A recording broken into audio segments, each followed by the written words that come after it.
Bien le bonjour chers élèves, bienvenue de nouveau dans ce cours à la campagne de français.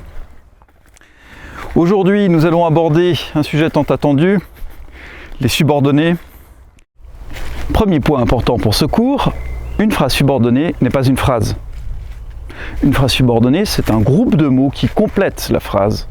Une phrase subordonnée c'est simplement une partie de la phrase complexe. Dans une phrase subordonnée il y a un verbe conjugué précédé d'un subordonnant ou d'un pronom relatif pour indiquer que c'est une subordonnée, c'est-à-dire qu'elle est subordonnée au reste de la phrase, qu'elle est ordonnée par le reste de la phrase, qu'elle dépend du reste de la phrase. Une subordonnée est donc une partie d'une phrase complexe.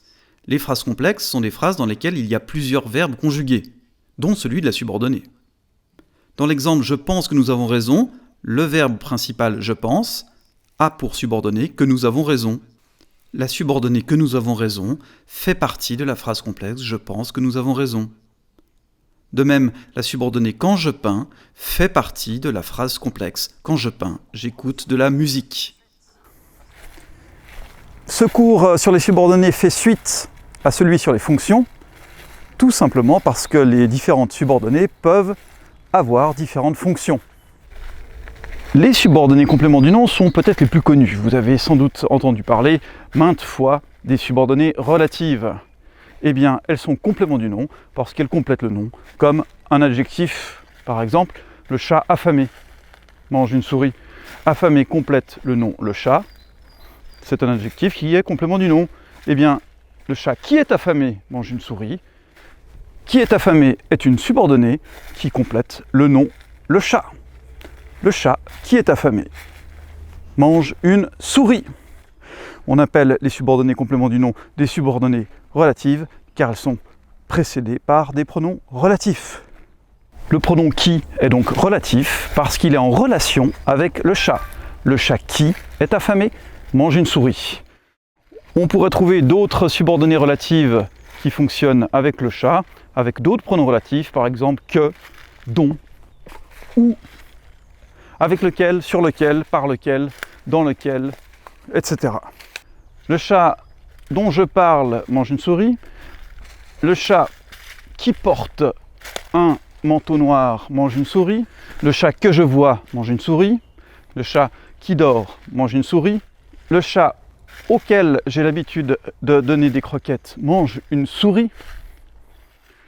Le chat avec lequel dort habituellement le chien mange une souris. Toutes ces subordonnées sont relatives, elles sont compléments du nom, le chat.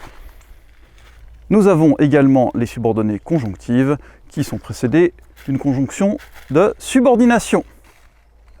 Nous allons surtout nous intéresser aux subordonnées compléments du verbe et aux subordonnées compléments de phrase, qui sont les plus courantes. Un verbe peut avoir pour complément une subordonnée complément du verbe. Je doute que, je vois que, je pense que, je demande si, je demande pourquoi, je demande où, je demande quand, je demande combien. Ces quand, combien, si, que sont des subordonnants qui précèdent une subordonnée, complément du verbe.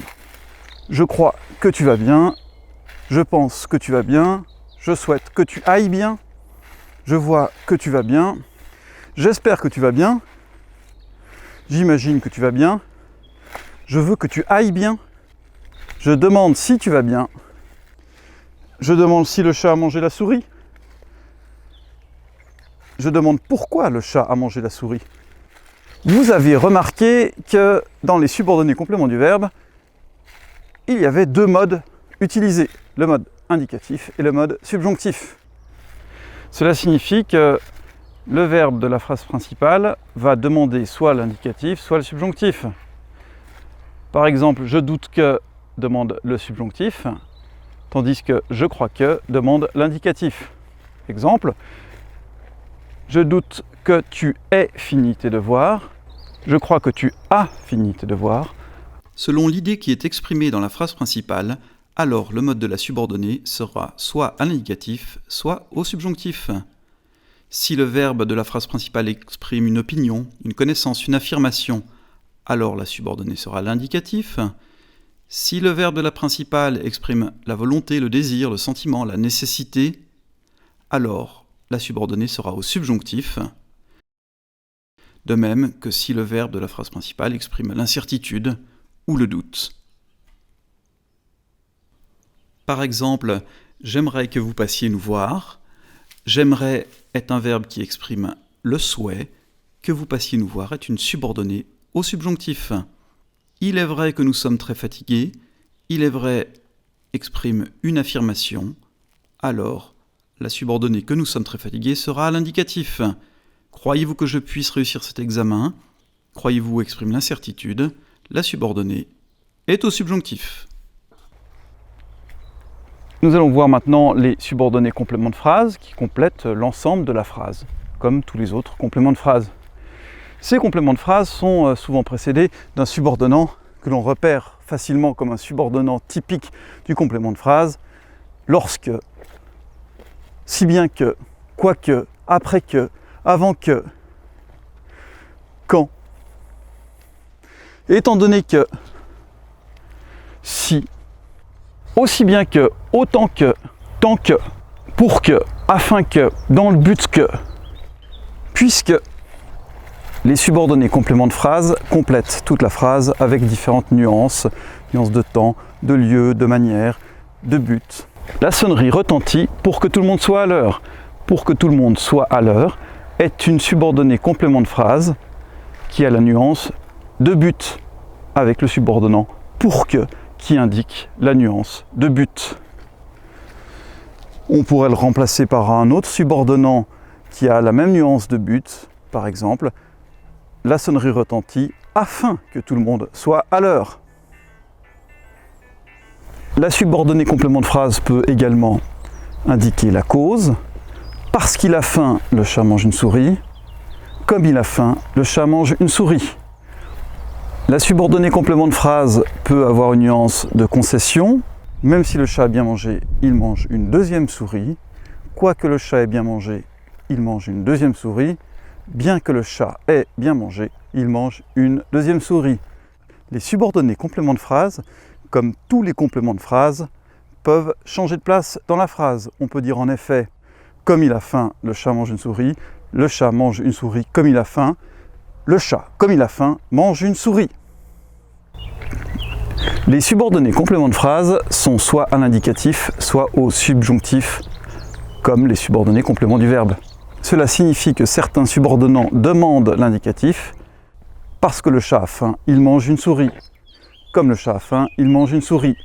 Étant donné que le chat a faim, il mange une souris. Puisque le chat a faim, il mange une souris.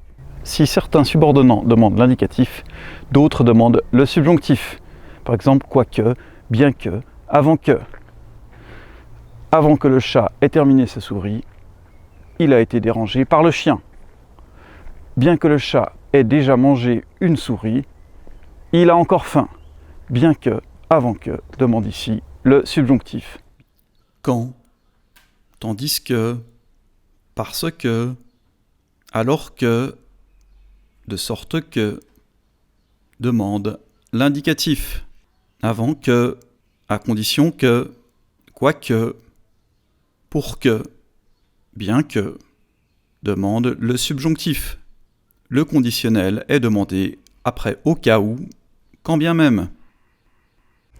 Nous avons un quatrième type de subordonnée, après la subordonnée complément du nom, la subordonnée complément de verbe et la subordonnée complément de phrase. Ce quatrième type, c'est la subordonnée sujet. En effet, une subordonnée peut être sujet d'un verbe. Par exemple, regarder une souris donne faim au chat. S'amuser avec une souris donne faim au chat. Jouer avec une souris donne faim au chat. Ce sont des subordonnées sujets qui sont infinitives. Les subordonnées infinitives peuvent être sujets, elles peuvent être aussi subordonnées complément de phrase. Par exemple, pour donner une nuance de but, le chat mange pour se rassasier. Pour se rassasier est une subordonnée complément de phrase à l'infinitif. Il n'y a pas ici de verbe conjugué. Vous avez donc appris à construire des phrases complexes grâce aux subordonnées. Ce qu'il y a à retenir, c'est qu'il y a principalement 3 types de subordonnées. Les subordonnées compléments de nom, qui sont appelées subordonnées relatives.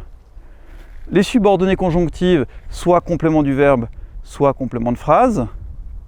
Vous avez aussi un 4e type de subordonnée, la subordonnée sujet, que nous avons vus aujourd'hui. Vous devez maintenant pouvoir les repérer et vous devez avoir appris la liste des verbes qui demandent un complément du verbe à l'indicatif ou au subjonctif. Vous devez aussi avoir mémorisé, retenu la liste des subordonnants pour les compléments de phrase qui demandent de l'indicatif ou la liste des subordonnants qui demandent le subjonctif. Je vous dis à bientôt pour un nouveau cours de français en ligne et à la campagne. Au revoir chers élèves, bonne fin de journée.